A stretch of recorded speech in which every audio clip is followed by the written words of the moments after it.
Bago marating ang Cotabato City, ilang checkpoints muna ang daraanan ng mga motorista. Sa boundary ng Maguindanao at syudad, ang checkpoint ng Philippine Army. Ilang daang metro lang ang layo, may mga checkpoint ding inilatag ang mga pulis.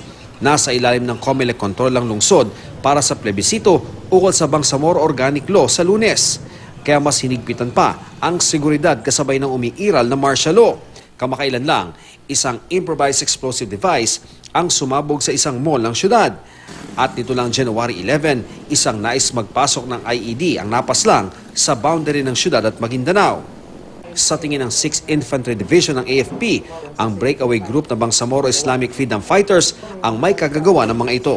Lahat ng mga recovered IEDs under the Joint Task Force Central ng 6ID ay tumutugma doon sa signature type na gawa ng mga BIPF. Kung kaya't yan ang mga tinitingnan natin na anggulo during our investigation sa lahat ng mga explosion o mga recovered ITF natin sa area. Nagpulong sa Camp Sionco sa Awang Maguindanao ang mga taga-COMELEC, sundalo, pulis, treasurer ng iba't ibang lokalidad at mga supervisor ng DepEd para paghandaan ang gaganaping plebisito.